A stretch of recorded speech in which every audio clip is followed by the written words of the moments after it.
Le silence, mais aussi la peur. À Aurora, un quartier de Denver, le centre de détention de la police de l'immigration ICE est devenu le symbole de ce que subissent des milliers de clandestins qui vivent dans l'État du Colorado. Derrière ces murs, il y a Janet Visguera, que nous avions filmée en novembre 2024, juste après la réélection de Donald Trump.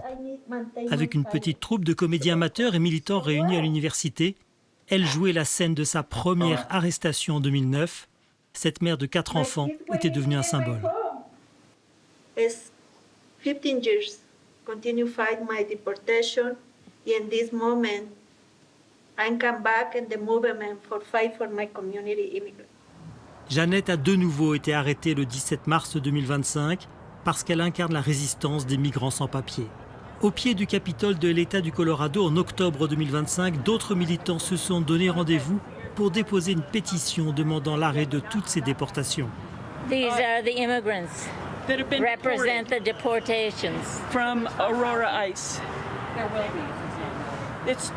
Where they're deporting, ICE is deporting 100 to 200 people per week. Depuis que Donald Trump est de retour à la Maison-Blanche, chaque jour apporte ces images de descente de police. Déjà 400 000 expulsions cette année, un budget multiplié par 2 et une prime de $50 000 à l'embauche pour les agents de l'immigration. Le message de l'administration Trump est sans aucune ambiguïté. President Trump has a clear message for those that are in our country illegally. Leave now. If you don't, we will find you and we will deport you. You will never return. Depuis quelques mois à Denver, il y a toujours des militants qui tentent d'arrêter ce bulldozer.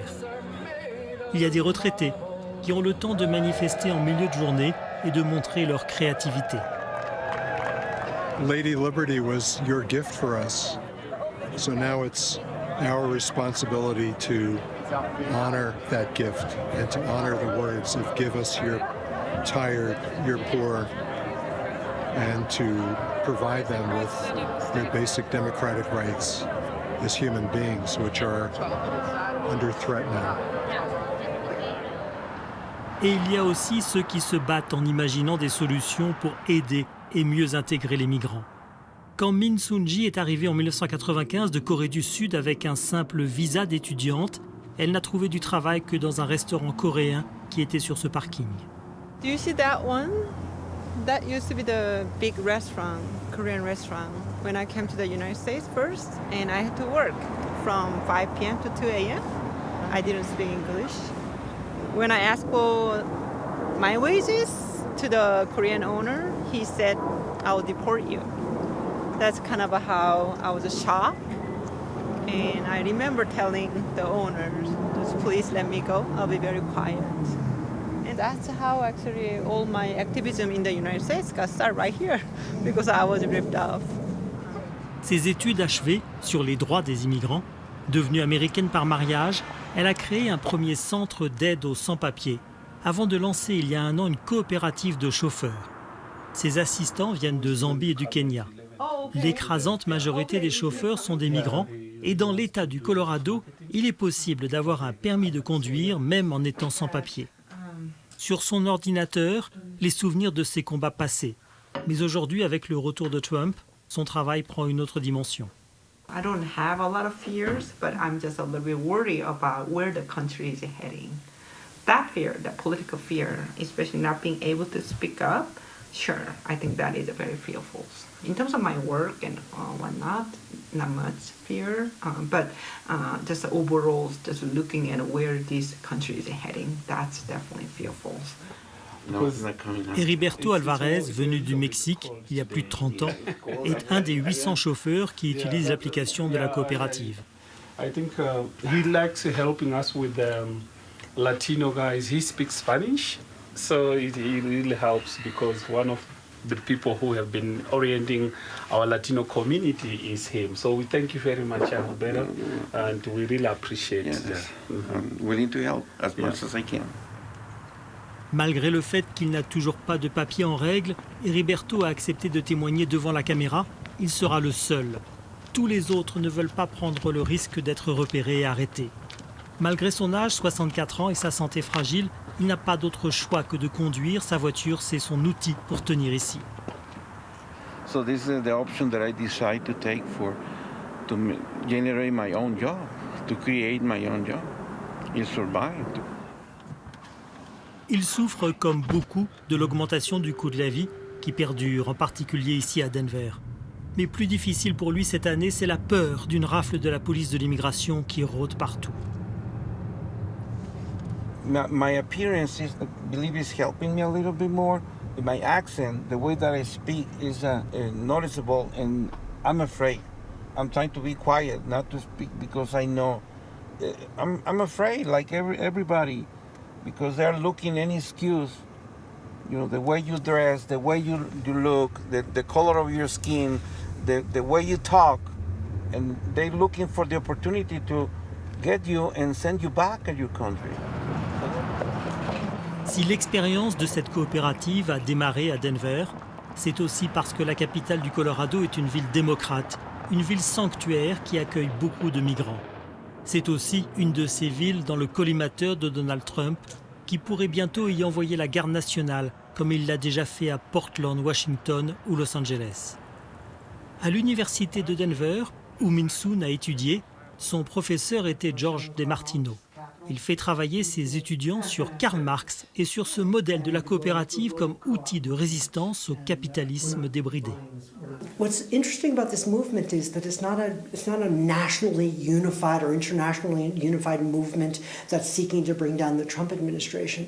But what it is trying to do is protect people's fundamental rights, even in the context of this political change.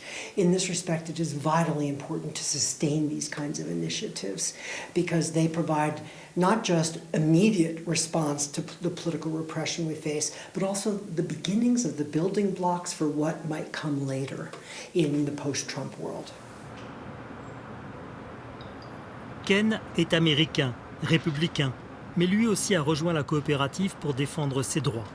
Il travaille encore de temps en temps pour Uber, mais il est choqué par la marge prise par le géant jusqu'à 50% de la course contre 20% avec la coopérative.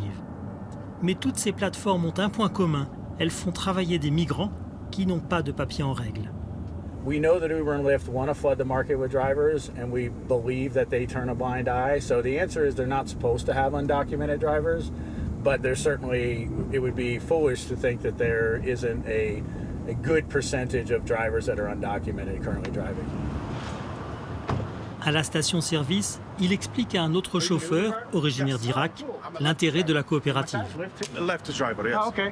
My name is Ken. I actually drive for the cooperative. Okay. Have you heard of us before? No. Okay, so the Mais cooperative Ken is a ne fait pas cela pour driver-owned défendre rideshare les company. immigrés. Il a Okay. voté Here in Trump Denver, we're the et first approuve one in le the tour de country. vis sur l'immigration illégale. We don't ask our drivers when they come to the co-op whether they're documented or undocumented. Now, whether we should or we shouldn't, that's a whole other discussion. But what we need to focus on is representing our drivers and making sure that they get good pay. And I think that we should stay out of those political arguments. C'est toute l'ambiguïté d'un pays qui s'est construit et d'une économie qui s'est enrichie grâce aux migrants et aujourd'hui ne veut plus les voir. Mais ils sont plus de 12 millions de sans-papiers aux États-Unis, ils y travaillent et ils ont peur, comme Heriberto. Il est fatigué, déprimé, il a dépensé ses économies pour des soins de santé, il vit dans une caravane et il est prêt à jeter l'éponge, retourner finir ses jours au Mexique. C'est peut-être la raison pour laquelle il a accepté de témoigner à visage découvert. Il n'a plus rien à perdre. Il vivote au milieu de ses boîtes. You see, I have a lot of stuff. So why we have to live in this situation, suffering, and when only the rich persons or they can live nice, and what about us? I'm not rich.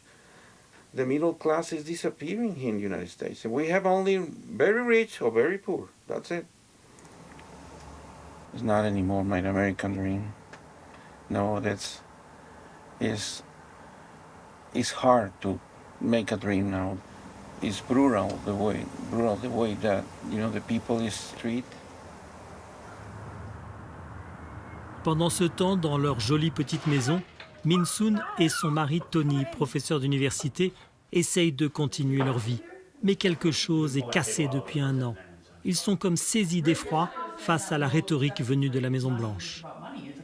The insults, the demonizing of people who are other, the invitation to violence and authoritarianism, it's brutish. And when they're taking these immigrant families and people and grabbing them off the streets with masked people and disappearing them to Sudan, you know, you think of your own kid and your own neighbors, and it's just unacceptable. I'm afraid for the fate of my country, and I'm afraid for people around me who are vulnerable. I'm afraid for them. I'm afraid for my daughter's future. I'm afraid for my wife's from Korea, is an immigrant. It's not good to be an immigrant right now in America. So all those things, I am fearful for people around me and how they can be hurt. Au sous-sol, sur le bureau de Min Soon, une citation de Martin Luther King. La paix, ce n'est pas seulement l'absence de tension, c'est la présence de la justice. I don't like to be at peace right now. I'd rather be on the street and fighting to actually seek that justice so that we can truly live in that peaceful world. But right now, that's not where we are right now. That's why this quotation for me is very important. Tous les lundis soirs, un petit groupe d'opposants se retrouve devant le centre où est détenue Janet Vizguera. Elle sera sans doute expulsée vers le Mexique, laissant ses 4 enfants aux États-Unis. Parce que la peur est aujourd'hui une réalité, certains masquent leur visage pour ne pas être identifiés. Aujourd'hui, les migrants sont harcelés. Demain, ce seront peut-être d'autres citoyens d'un pays qui se disaient respectueux des droits humains. Are welcome here. Oh, refugees are